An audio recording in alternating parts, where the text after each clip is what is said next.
Cari maklumat dan berita politik yang bebas, kupasan yang tepat, panas. Dapatkannya secara eksklusif hanya di Jom Channel.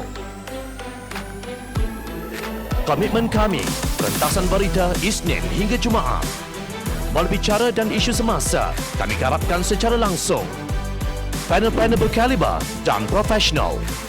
Interaktif, pandangan anda kami raikan.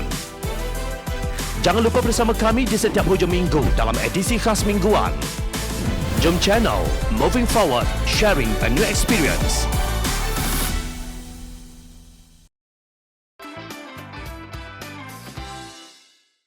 Apabila Perdana Menteri mengugut rakyat sendiri, di mana letaknya hikmah? Apakah pandangan masyarakat antarabangsa apabila terbaca laporan media bahawa Perdana Menteri Malaysia Datuk Seri Ismail Sabri Yaakob bertindak seumpama pembesar feudal menggugut rakyat sendiri? Bernama pada 4 Disember lalu melaporkan Ismail Sabri sebagai berkata bahawa rakyat Sarawak perlu membuat pilihan yang betul dan tepat pada pilihan raya negeri ke-12 supaya hubungan baik kekal terjalin antara kerajaan negeri dan pusat. Menurut beliau, hubungan yang baik adalah penting untuk memudahkan urusan antara kedua-dua kerajaan terutamanya dalam melaksanakan pembangunan rakyat Sarawak menurut laporan.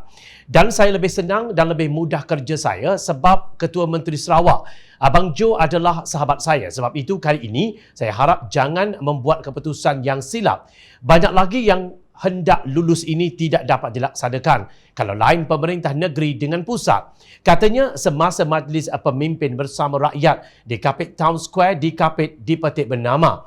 Abang Jo ialah Tan Sri Abang Johari Tun Openg, Presiden Parti Pesaka Bumi Putra Bersatu. Menurut laporan, Ismail Sabri dalam ucapannya mengingatkan rakyat Sarawak bahawa kerajaan pusat telah melaksanakan pelbagai projek pembangunan di negeri berkenaan termasuk membina Jalan Kanowit Song Kapit yang menelan belanja RM750 juta. Kerajaan pusat juga telah memperuntukkan RM53 juta di bawah bajet 2022 untuk membina Jalan Bukit Jayung ke Simpang Jalan Data Kakus di Belaga dan RM40 juta untuk membina pencawang pembahagian utama dan talian di Nangga Merit.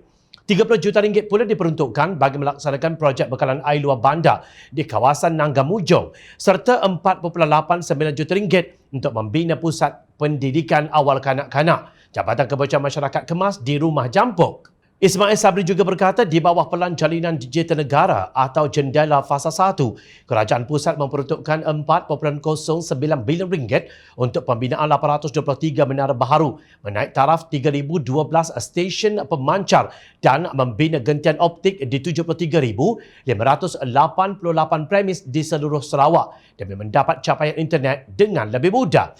Pada majlis yang sama, beliau turut meluluskan peruntukan RM20 juta dan RM5 juta untuk membina jalan alternatif dari lapangan terbang Kapit ke bangunan kompleks kerajaan negeri Kapit serta pusat hemodialisis di hospital daerah tersebut. Beliau juga mengumumkan proses pengambilan tanah sedang dilakukan untuk membolehkan pembinaan Kolej Profesional MARA yang bernilai RM97 juta di Kapit. Wah! Nampaknya tiba-tiba sahaja pelbagai projek terjun di Sarawak menjelang pilihan raya negeri ke-12 ini. Mengulas mengenainya, Ahli Parlimen Sepang Muhammad Hanifah Maidin menyeru Suruhanjaya Pilihan Raya Malaysia SPR, Polis dan Suruhanjaya Pencegahan Rasuah Malaysia SPRM untuk mengambil perhatian. Beliau berpandangan bahawa apa yang dilakukan oleh Ismail Sabri adalah wrong and illegal atau salah dan haram. Ini namanya ugutan, tegasnya.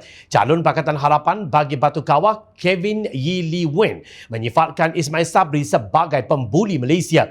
Beliau melihat tindakan Ismail Sabri itu sebagai memeras ugut Sarawak dengan menahan dana pembangunan sekiranya pengundi membuat keputusan yang salah. Ini bertentangan dengan semangat slogan beliau sendiri, Keluarga Malaysia, yang dicanangkan di mana beliau sengaja cuba menganaktirikan dan menghukum orang hanya kerana mereka mungkin memilih untuk mengundi secara berbeza.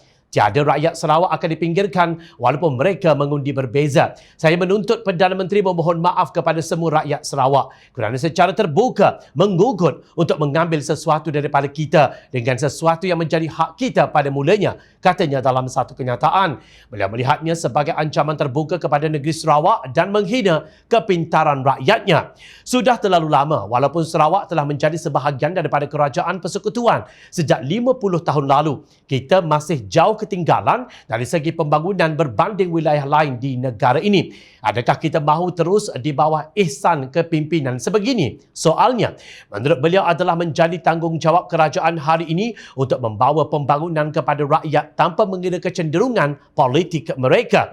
Dana awam diperoleh daripada cukai yang dibayar oleh semua orang tanpa mengira siapa yang mereka undi. Dalam semangat demokrasi, tiada siapa yang harus dihukum kerana undi mereka. Dan mana-mana kerajaan yang menggunakan ini untuk mengancam rakyat harus ditolak dengan apa cara sekalipun, tegas beliau. Beliau berkata rakyat Sarawak wajar menolak politik kuno yang sungguh menjelekkan ini. Justru tidak hairan jika Kevin melihat keluarga Malaysia hanyalah satu retorik semata-mata. Kerajaan melalui Islam Ismail Sabri jelas telah lupa kepada firman Allah dalam ayat ke-90 surah An-Nahl yang menegaskan bahawa keadilan adalah amanah yang wajib dipikul oleh pemimpin. Terjemahan ayat tersebut berbunyi begini: sesungguhnya Allah menyuruh kalian berlaku adil dan berbuat kebajikan serta memberi bantuan kepada kaum kerabat dan melarang daripada melakukan perbuatan yang keji dan mungkar serta kezaliman. Dia mengajar kalian dengan suruhan dan larangannya ini supaya kalian mengambil peringatan dengan mematuhinya. Sehingga mengugut untuk menarik balik projek pembangunan memang jelas satu kezaliman. Sungguh memalukan. Satu dunia menyaksikan cara politik kuno dan feudal yang diamalkan oleh kerajaan tebuk atap 2.0 ini.